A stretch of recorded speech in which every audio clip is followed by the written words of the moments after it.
Good evening, people. We just came off a bad loss against Man United, but like I said, it's in the past. We got a clash on Wednesday. We're going up against the team that's last in the Champions League table, and it's called Kairat. So we're playing this team called Kairat. I hope that's how I'm saying it right. Kairat. I don't know. There's a rat in there. That's all I know. And we're playing at the Emirates because obviously we played away against Inter Milan. And this is a redemption game. We're playing a team that's really poor in the Champions League.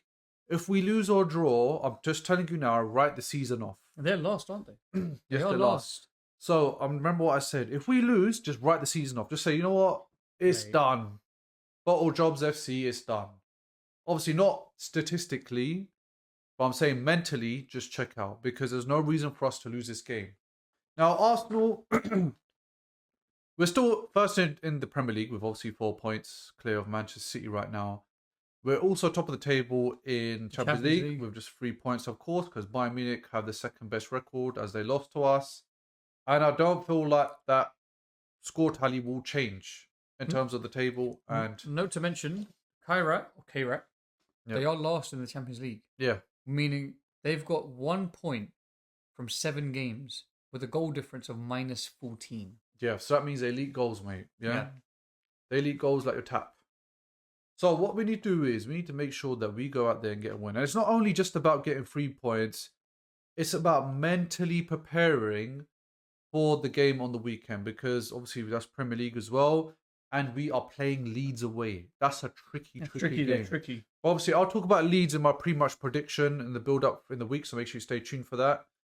And moving on with not Man United, sorry. See, look at that. I'm still got trauma from that game. But with our Champions League clash, I feel like Arsenal definitely need to explore players that haven't been playing, such as Havertz. He has not played much at all since his comeback from injury. Now, obviously, I know it needs to be a slow transition because of his injury, but at the same time, we need to see what he's about because he's barely had any game time. We saw in that game against Man United, he didn't make an appearance. We couldn't score a third goal. Mikel Merino scored from the bench, thankfully, to make it 2-2 until, obviously, Cunha scored that amazing goal. But Havertz needs to come on because he needs to start getting used to game time. Now, I don't know. Maybe Havertz not playing. Is that a sign that he might be leaving? I don't know. I don't think so. You don't think he is? I don't think he is. I think I probably think, you know what, he's probably going to play him maybe a game like this. I think someone like himself, someone like Skelly, someone like Norgard, I think they'll get some minutes. I think Norgard is very underrated for what he does to that team, especially when he comes on in the later stages of the match. But I do feel as though he's someone who can start. And I don't think Havertz is going to go from the club anytime soon. I think he's a vital member of the team. And again, like I was saying a couple of videos ago, he's that perfect balance between Jesus and Gyökeres, picking up those really good spaces. So I think he's someone that we definitely want to hold on to. Yeah, I mean, I like Havertz. Like I said, if Gyökeres had Havertz numbers, I'm telling you, we'll be saying signing of the season. Yeah. So it just shows you how much we undervalue Havertz. He was getting 12, 14 goals a season, and he's not even a traditional number 9. He's the false 9. But again, Havertz fits the Arsenal system. Maybe that's why he's getting the goals. Gyökeres, he's a proper out-and-out number 9. Mm-hmm. He doesn't drop back as much as probably Havertz.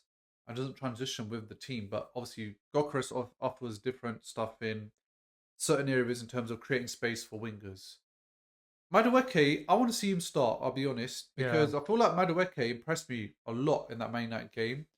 We just look different. I'm not saying that Saka played terrible.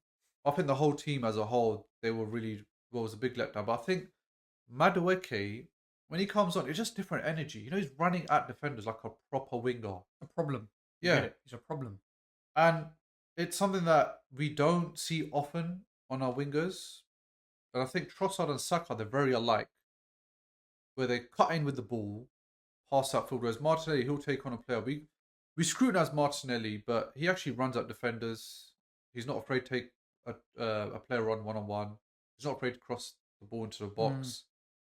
And I felt like him not playing as well was a bit of a shock coming on in that Man United game. I was surprised he didn't, But then Mikel Arteta, he has his reasons. We've got we're basically gonna have 3 games in the next 6 days, basically, because obviously we had Man United, we've got a game on Wednesday, and then we've got weekend. Leeds again, yeah, on the weekend. So it is all about rotation and resting players. Now the good thing is obviously we've got Calafiori back in training and Hincapié, Mosquera's is he still back? Mosquera, Yeah, he's back. yeah. And I feel like those players will definitely make an appearance on Wednesday. So let's go through our team sheet and let's go through our scoreline. This team sheet's going to be interesting. Can I go first? Yeah, go on, you go first. I'm going to go for Kepper in goal. Yep. I'm going to go for Mosquera. I'm Yep. going to go for Hincapié. Yep. And as the two centre backs, I'm going to go for Ben White to the right side, and I'm going to go for Calafiori. You know what? Actually, no. I'm going to go for Skelly left back. I agree with the back line because Skelly actually played really good against When he Milan. comes on, he starts. Sorry, yeah. When he starts, he's good. But it's when he's having to come off the bench and then keep up with the tempo of the game where he falls a bit. I'm going to go for that. I'm going to go for Norgard. Declan Rice, I'm going to just keep him there. I would love to say Marino and stuff, but I'm going to keep Declan Rice there. I'm going to go for Eze. Yeah. Over Odegaard there. On the left side, I'm going to go for Martinelli. Yep. Right side, I'm going to go for Madueke. And you know what? Just to be cheeky, up front, I'm going to go Havertz. I'm just going to go by Arteta's logo. I agree with the whole team apart from the starting number 9. I'm going to say he's going to go for Jesus. You reckon? I think so. I'm just taking into consideration that they're bottom of the table. They've got 1 point from 7 games, goal difference of -14. We're playing at home. It's all the reason. Every arrow points to the direction of put Havertz up front. Put him this game. That's his game where it's a competition where it's enough for him to take it absolutely serious, but not to the point where it's intense like the Premier League. Yeah. And again, we know that this team can leak goals, that kind of thing that we're coming up against. But I don't know. What do you guys think? Comment down below. As always, but yeah, what lineup are you going for? Are you going for the same? I'm going for the same lineup, but I think knowing Mikel Arteta, I think he's going to put Jesus up front first. I think if I see Havertz start, I'll be very surprised because Havertz hasn't even been coming on as a sub, so there's no inkling feeling that he'll be starting in that striker role. I think the last game he came on was Portsmouth. Was it Portsmouth? Portsmouth, yeah. He came on like 70th minute, maybe. I don't think 20 minutes is enough for a player who's been out for so long to get into a stride of the game. He needs a good few games. But then again, this type of game where you're playing the last place team in Champions League is a starting point for someone like Havertz to get full 90 minutes or even 65, wherever it is. As long as it's more than a half, I think that's a positive start. From his injury, of course. Yeah, but I think if there's also, just as a side note, if there's anything to go about what you said about Saka and Trossard on the wings and stuff, like we mentioned last video about the Manchester United score, if we've got Madueke and Martinelli playing, they have to go direct, and we have to almost choke the left back and right back if we're playing against this team on Wednesday midweek, because we just don't have that directness enough. And those two players, Madueke and Martinelli, can give us that. And I think from a fan perspective, it's about time that we received that. We saw that on the pitch where we've got that directness, we've got that kind of approach, we've got that pressure. We've got that intent to go in, cause some damage on those wings, get those wide players out. They've got speed, they've got finishing, they've got vision, etc. Let's make it happen. I'm sick and tired of this whole following on wings, play on the wings, then play back, and you're releasing the ball late. We've got Madueke, we've got Martinelli. We need to utilize them as much as we can, and there's a perfect game coming up on Wednesday, so that's what I want to see. Yeah, definitely. Let's go for our score predictions. I'm going to say, because it's a very, very weak side, they leak a lot of goals. Yeah. I'm going to say 4-0 Arsenal. I was actually going to say the exact same thing. Yeah, 4-0. Yeah. 4-0. I think it's 4-0. It could be more. Hopefully it's more. If it's less, and if it's a game where we struggle, I'll be very surprised and I'll be very, very shocked. I'll be disappointed if we I'll be shocked and I'll be very disappointed with Arsenal as a team if we're struggling against this type of team, which we've never heard of in the Champions League. No disrespect to them, of course. And they are last on the table. So I think 4-0. My goal scorers, I'm going to say Havertz, hopefully, if he does come on. Please, I want him. I'm going to say Declan Rice. I'm going to say Mosquera.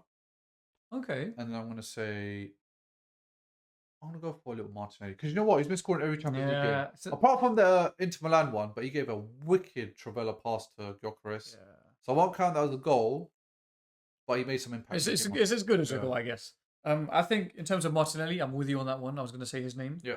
I'm going to go for... I want to say Madueke as well, you know. Yeah. Because with his directness, especially with a team that leaks goals, remember what he done against Brugge, yeah. with Brugge, yeah, Club Brugge. I think he's got that directness to him. He can do that. So I'm going to say Martinelli. I'm going to say Madueke. I want to be cheeky and even say Martinelli might get two because we know that he can in the Champions League. I'm going to go for Havertz. Let's just say Martinelli, Madueke, Havertz, and I'm going to go for maybe if they start Eze. I reckon he might creep up and just Yeah. outside the box, give it a little finesse to the bottom corner. You know, he loves doing that and stuff. So yeah, 4-0, 4-0. You guys comment down below what do you think the score is going to be come Wednesday, midweek for Champions League Arsenal versus Kairat. Yeah, so make sure as well we have the watch along on that same night. Yeah. So make sure you tune in and let's make sure we get this dub, man. Yeah. I think we're dropping too many points and we need to get our head back in the game. Yeah. Focus on what's important, focus on the titles, focus on getting trophies, And all that good stuff. If Arteta's word is anything to go by, and you know, I'm pretty sure that you saw the social media tweets when he was saying about the club's mentality. It's about the bounce back. It's about ensuring that the players know that they are on track to be the best that they can be, etc. Let's not let this affect us. Now is the perfect kind of game to bounce back and to do that. Definitely. So, as not just us as fans, but us as football lovers, that's what you want to see from your team or a team once they come off the back of a loss, especially to one of their biggest rivals historically. So let's see what happens come Wednesday. Drop your comments down below what you guys think the score is going to be, and even just some interesting lineups. What you think? Who do you think is going to squeeze in there? Maybe. Yeah. Nice. But yes, till next time.